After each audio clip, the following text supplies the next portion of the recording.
दोस्तों नमस्कार, मैं रामकृष्ण गार्ग और आपके अपने YouTube चैनल आरके स्टडी अड्डा में आप सभी लोगों का स्वागत है। दोस्तों आज के वीडियो में हम लोग जानेंगे पर्यावरण शिक्षा के सूत्र एवं दायित्व। तो आप लोग वीडियो के अंत तक बने रहिएगा। चलिए वीडियो को शुरू करते हैं।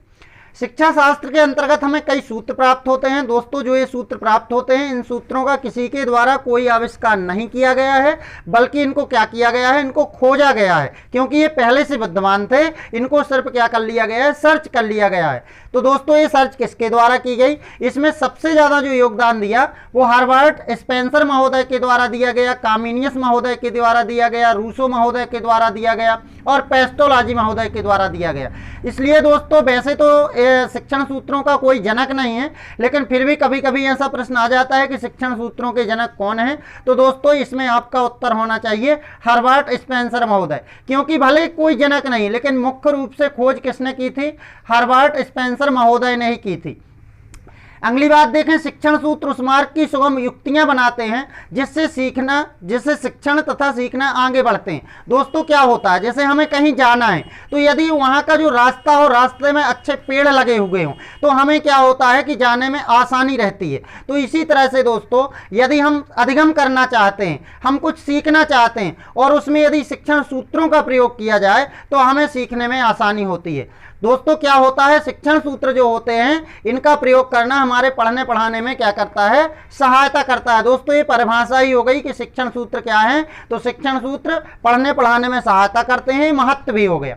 तो पर्यावरण अध्ययन के शिक्षण सूत्रों में निम्न सूत्रों का ख्याल रखा जाता है। आखिर किन किन बातों का ख्याल रखा जाता है पर्यावरण के शिक्षण सूत्रों में, इन बातों पर हम विस्तार से चर्चा करने वाले हैं इस वीडियो में। तो आप लोग पेन एवं डायरी ले लीजिए और इन्हें नोट भी करते चलिए। तो दोस्तों जो पहला शिक्षण सूत्र होता है वह होता है ज्ञात से अज्ञात की ओर। दोस्तों एक बहुत ही मनोवैज्ञानिक बात है कि मस्तिष्क को जानी हुई बातें पसंद होती हैं। क्या होता है कि जो कुछ हमें मालूम रहता है हमें वही पसंद रहता है, और जैसे हमें जो कुछ पसंद रहता है उससे जो रिलेटेड होता है वो भी पसंद होता जाता है। तो इसलिए हमें क्या करना चाहिए, हमें जो कुछ पहले से मालूम हो अर्थात पूर्व ज्ञान के आधार पर नवीन ज्ञान को बालक को अर्जित करवाना चाहिए। ऐसा बालक करता भी है। तो इसलिए जो पर्यावरण के शिक्षक हैं उन्हें एक बात बहुत ज्यादा ध्यान में रखना चाहिए कि किसी भी पाठ को पढ़ाने से पहले ये पता कर लेना चाहिए कि उस पाठ में उस बालक से कितना क्या बनता है। तो ये पता चल जाएगा, तभी उस बालक को आगे का ज्ञान उसके अंदर भरना चाहिए। तो इस तरह से यदि हम समझाएंगे तो बालक को जल्दी समझ में आएगा। अब दूसरा शिक्षण सूत्र देखते हैं सरल से जटिल की तरफ। दोस्तों कल के मोटिवेशनल वीडियो में मैंने बताया था कि पहले सरल सरल बातों को समझाया जाना चाहिए, फिर इसके बाद बालक को कठिन बातों को समझाना चाहिए। दोस्तों यदि सरल बातें पहले समझाई जाएंगी तो वो बालक को आसानी से समझ में आ जाएंगी। फिर इसके बाद यदि बालक को कठिन बातें समझाई जाएंगी तो बालक को वे भी समझ में आने लगेंगी। दोस्तों हर्बर्ट स्पेंसर महोदय ने कहा है कि बालक को शिक्षण कार्य कराते समय इस बात का यदि ध्यान नहीं रखा गया कि सरल बातें पहले न समझाएंगे, एकाएक उसको कठिन बातें समझा देंगे, तो क्या होगा दोस्तों कि बालक कुछ भी नहीं सीख पाएगा, उससे कुछ नहीं बनेगा और धीरे धीरे वो क्या करने लगेगा, उस विषय से उसे घृणा हो जाएगी, अरुचि हो जाएगी, वो पढ़ना भी बंद कर देगा। तो दोस्तों ये तो हो गया कि निश्चित रूप से क्या करना चाहिए कि पहले सरल बातों को समझाया जाना चाहिए, इसके बाद कठिन बातों को समझाना चाहिए। अब दोस्तों बात यह हुई कि हो सकता है कि जो बात बालक के लिए सरल हो वो शिक्षक के लिए कठिन हो, शिक्षक को जो शब्द कठिन लगे वो बालक को सरल लगे, और शिक्षक को कोई कॉन्सेप्ट सरल लगे, हो सकता है वो बालक को कठिन लगे।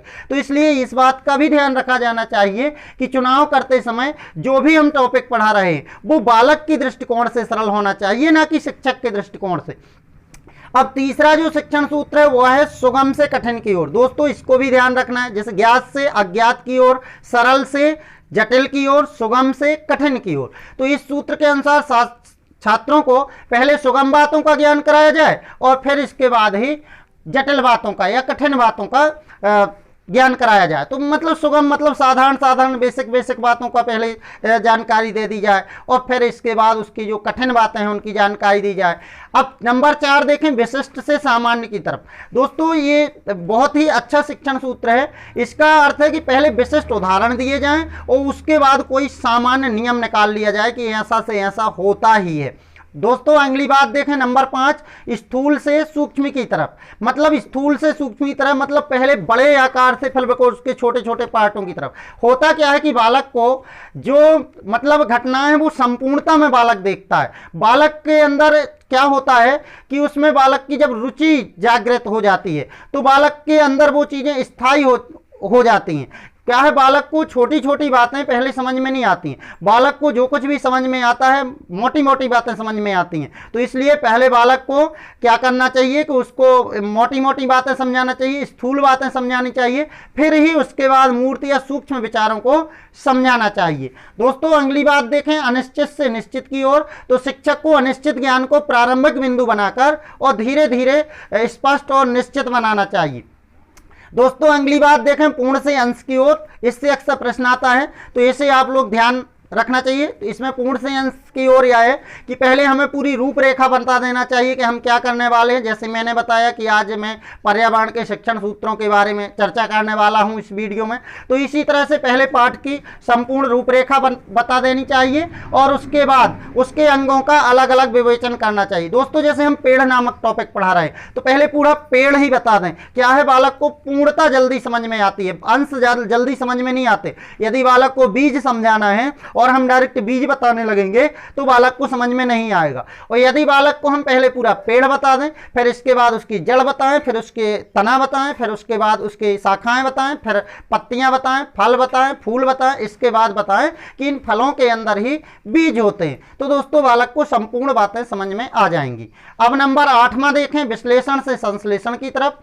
तो दोस्तों विषय वस्तु का विश्लेषण और संश्लेषण तो अनिवार्य रूप से कर लेना चाहिए, कभी भी कोई भी विषय वस्तु हो, क्योंकि विश्लेषण करने से कोई भी जो बात होती है उसको समझने में आसानी होती है और संश्लेषण करने से वो बात क्या होती है, स्थायी हो जाती है, यानी कि हमें याद हो जाती है।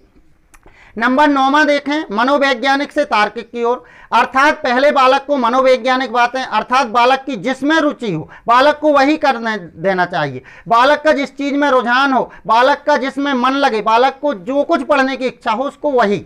और दूसरी बात क्या करना चाहिए तो कि मतलब बालक को उसके अनुसार शिक्षा देनी चाहिए, बाद में तर्क करना चाहिए। एक बात हुई। यदि दूसरी तरीके से इसको दूसरे नजरिए से देखा जाए तो बालक को उसकी रुचि के अनुसार टॉपिक का चयन करने देना चाहिए, लेकिन उसको जो पढ़ाना चाहिए, जो उसका प्रस्तुतिकरण करना चाहिए वो तार्किक ढंग से किया जाना चाहिए। अर्थात विषय का चुनाव, पाठ का चुनाव किसके द्वारा किया जाना चाहिए, मनोवैज्ञानिक ढंग से किया जाना चाहिए, मतलब बालक की इच्छा के अनुरूप किया जाना चाहिए और समझाया अपनी इच्छा के अनुरूप जाना चाहिए, मतलब उसको तर्क के अनुसार समझाया जाना चाहिए। दोस्तों अगला देखें, समीप से दूर की तरफ। क्या होता है, बालक को नजदीक की बातें शीघ्र समझ में आती है, वो जहां पर रहता है अपने आसपास वातावरण को बहुत अच्छी तरह से जानता है, तो पहले उसे आसपास के वातावरण का ज्ञान कराया जाए, फिर इसके बाद दूर के वातावरण से उसको अवगत कराया जाए। जैसे यदि हम समाज पर्यावरण पढ़ा रहे हैं तो पर्यावरण में पहले उसको अपने गाँव, तहसील, जिले आदि का अध्ययन कराया जाए, फिर धीरे धीरे उसको प्रदेश का अध्ययन कराया जाए, प्रदेश की राजधानियां समझाई जाए, फिर इसके बाद उसको देश का अध्ययन कराया जाए, भारत का पूरा, फिर कभी उसको विश्व का अध्ययन कराया जाए। तो इस तरह से यदि हम समीप से दूर की तरफ उसको अध्ययन कराएंगे तो बालक को सब कुछ समझ में आता जाएगा। तो दोस्तों आज की वीडियो को देखकर आप लोगों को कैसा लगा हमें कमेंट करके जरूर बताएं। मुझे उम्मीद है कि आपको सब कुछ याद हो गया होगा और यदि शिक्षण सूत्र से कभी भी प्रश्न आएगा तो आपसे जरूर बन जाएगा। और दोस्तों इसके साथ ही जिन लोगों ने हमारे चैनल को सब्सक्राइब नहीं किया है वो लोग चैनल को सब्सक्राइब करके बेल आइकन को दबा लें ताकि आप लोगों को नोटिफिकेशन मिलता रहे। मिलते हैं अगले वीडियो में, तब तक के लिए जय हिंद, वंदे मातरम।